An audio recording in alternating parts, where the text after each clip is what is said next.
Почитувани почитувачи на личноста и делото на Свети Наум, возлюбени во Господа, за подобро да ја разбереме улогата и местото на Свети Наумовиот манастир во нашето минато, сегашност и верувам иднина, и секако за самиот основач и свет Црноризец, потребно е со збор два да кажеме нешто за монасите и манастирите во Христовата црква. Имено монаштвото е неодвоив дел од животот на црквата и тоа по начинот на живеењето и подвигот е најблиску до евангелскиот идеал. Монаштвото подразбира осаменички начин на живеење, надвор од светот и живеење во сиромаштво и целосна послушност. Во црковната литература за монашкиот ред го сретнуваме и терминот ангелски образ, што значи дека монахот приличи на ангелите по постојаното фалење и величање на Бога. Во христијанската црква монаштвото постои од најрани времења. Монашки идеали меѓу праведниците од Стариот Завет биле пророците, посебно Илија, Даниил, Еремија и други, како и Свети Јован Крстител и апостолите во Новиот Завет. По Миланскиот едикт, донесен од императорот Константин во 313 година, со кој христијанството се изедначило со другите религии во Римската империја, меѓу христијаните се појавил особен интерес за монаштво. Веќе во 4. век монашки заедници имало во Египет, на Синај, во Светата земја, во Сирија, Месопотамија и во некои делови од Мала Азија, а потоа и во други земји и краеви и на исток и на запад. Свети Антони Велик е основач на одшелничкото, пустинското монаштво, а Свети Пахоми Велики на општожитејското или киновитското монаштво. Како особено значајни монаси би ги спомнал Свети Васили Велики, Свети Сава Осветен Ерусалимски, Свети Теодор Студит на исток, а Блажен Ероним, Руфина Квилејски и Свети Бенедикт Нурсиски на запад. Во сите периоди од животот на црквата монасите имале незаменлива улога во чувањето на чистото учење, посебно во одбраната на догмата за Господ Исус Христос, Мајката Божја и иконите. Духовната смисла на православното монаштво се огледува во чувството на радосната тага. Овој парадоксален израз ја опишува духовната смисла на монахот, кој во својата молитва се растажува за гревовите на светот и истовремено ја искусува духовната радост која извира од добиената прошка од Бога и спасението преку Христовото воскресение. Монахот умира за да може вистински да живее, станува безумен за светот, за да ја достигне вистинската духовна мудрост, која може да се здобие само во кротоста. Уште од првите векови монашкото заминување од светот не побарувало различно место, туку различен начин на живеење. Како што човекот не му се приклонува на светот и не се оддалечува од Бога физички, туку духовно, бидејќи Бог е секаде присутен и секаде делува, така на ист начин и отфрлањето на светот и целосното себепредавање на Бога се случува пред се преку различниот начин на живеење и постоење.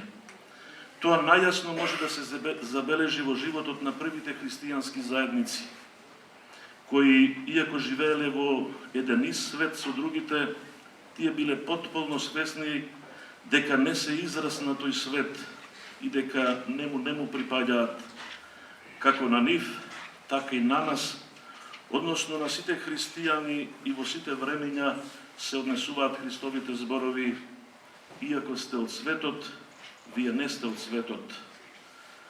Сепак, неоспорно е дека физичката одвоеност од светот и помага на душата да го отфрли световниот начин на живење. Искуството покажува дека тежок е патот на спасението кога се живее во светот. Уште Свети Василий Велики забележува дека живењето меѓу луѓе кои не ги почитуваат Божите заповеди може да биде штетно за духовниот раст на човекот. Тоа го отежнува, а понекогаш го прави неможен одговорот на Христовиот повик да се земе сопствениот крст и да се тргне по него. Во таква состојба гревот се релативизира меѓу другите грешници, па така тешко се согледуваат сопствените гревови, но од друга страна може лесно да се падне во искушение, па човек да почне да се смета за подобар од другите од моментот кога ќе почне да се споредува со оние кои се полоши од него. А тука се и вревата, уличната гужва и нервоза, кои често успешно успеваат да го одвлечат вниманието од Бога. Монаштвото секогаш се поврзува со мирот и смиреноста, со тишината и тихувањето, квалитети кои што повеќе ја одликуваат внатрешната отколку надворешната состојба. Надворешната тишина се побарува за да може полесно да се достигне внатрешниот мир.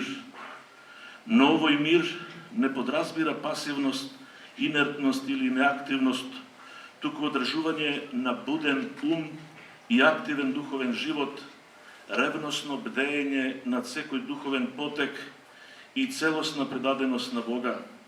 Живејќи во мирно место, монахот успева подобро да се запознае, посилно и поистрајно да се бори со искушенијата и поцелосно да го очистува своето срце, за да може да се удостои достојно и постојано да го созерцава Бога и да може да каже со библискиот писател: јас пијам, но моето срце бдее.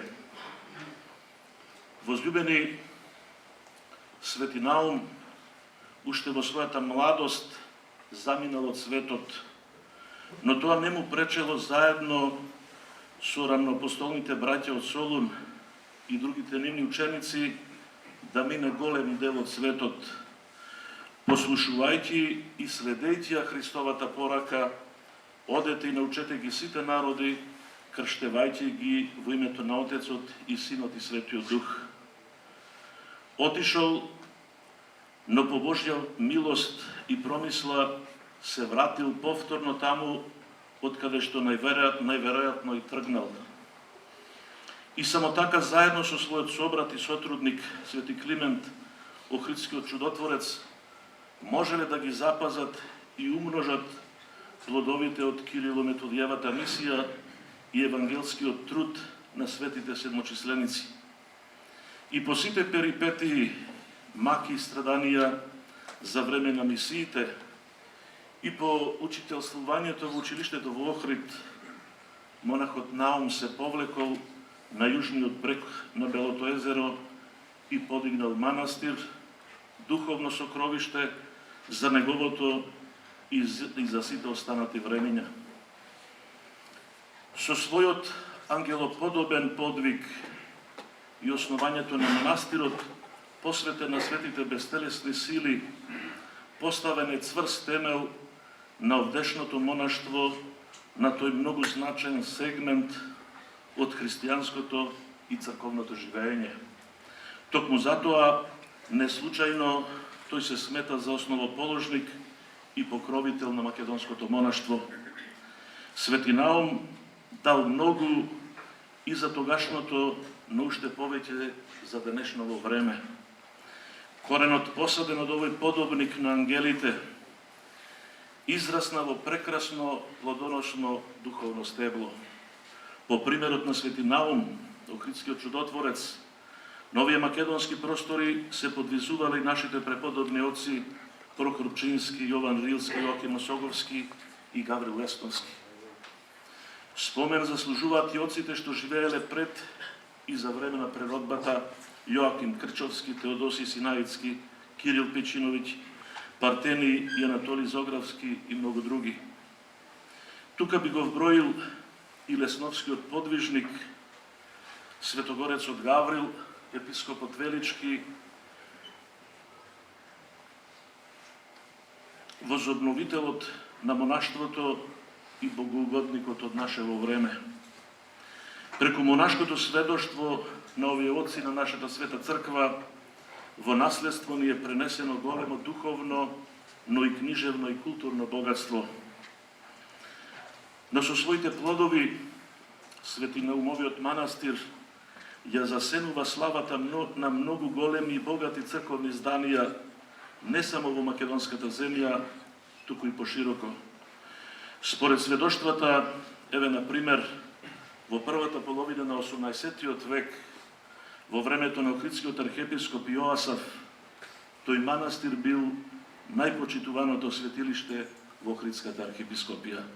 А веројатно, таков бил и пред тоа, од неговото основање, а и потоа.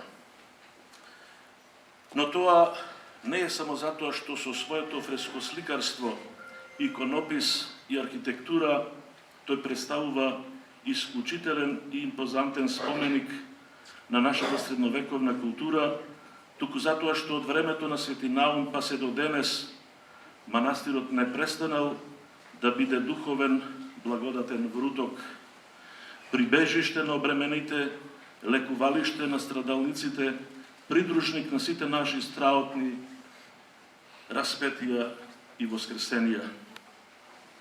Цврстата вера во моќта на Свети Наумовата застапничка молитва е преобразувачката снага на тоа свето место, која непрекинато ја зацврстува и препородува народната душа.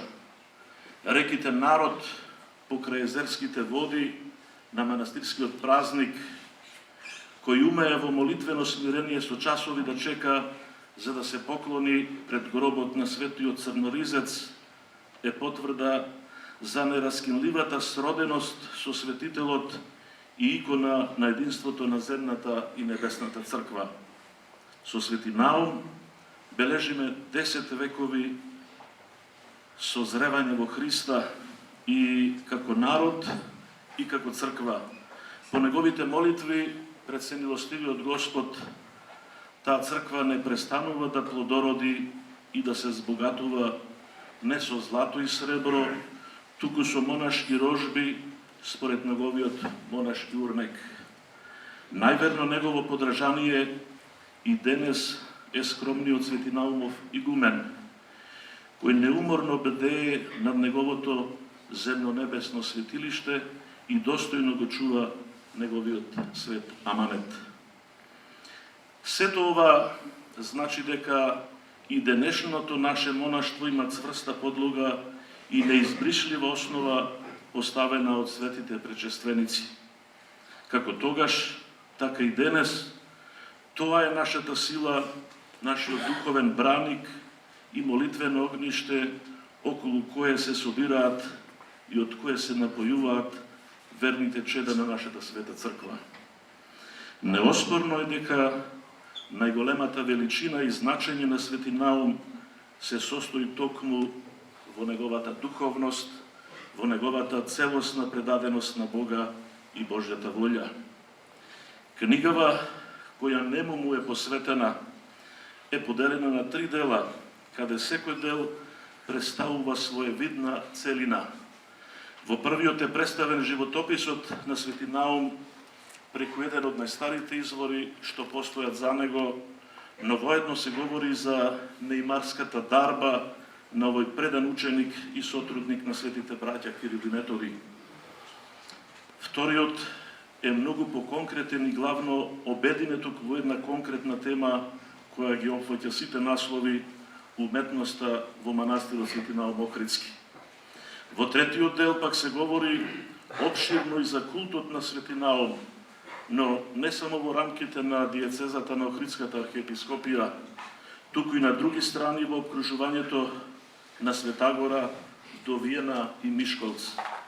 Потоа се следи култот на Свети Наум и во поновите историски раздобја за време на просветителството во Македонија, но и во 19 и 20 век. Покрај неизмерната вредност на прикажаните научни сознанија поврзани со ликот на Свети Наум и неговиот манастир, пренесени со раскажувачка јасност во изразот, монографијата е збогатена со прекрасни фотографии кои на свој начин сведочат за моменталната состојба на многуте артефакти кои што преку нив се представени. Ова монографија е резултат на сотрудништвото на две македонски културни институции, Македонската академија на науките и уметностите и книгоиздателството Матица Македонска, кои заеднички го објавуваат ново издание на ова вредно научно дело, потврдувајќи ја на тој начин својата долгогодишна соработка која бележи бројни резултати и значаен придонес во збогатувањето на македонската наука, уметност, духовност и книжевност. Уште еднаш ви честитаме за изданието на овој многу значаен научен труд, кој еве се промовира како најава на овогодишното чествување на празникот и во предвечерието на годината во која ќе одбележиме 1100 години од опокојувањето на Свети Наумовиот сотрудник Свети Климент Охридски. Навторот му посакуваме подобро здравие и со помош на Свети Наум да твори и издаде уште многу научни трудови и дела, а на издавачите уште побогата соработка. И благодарам.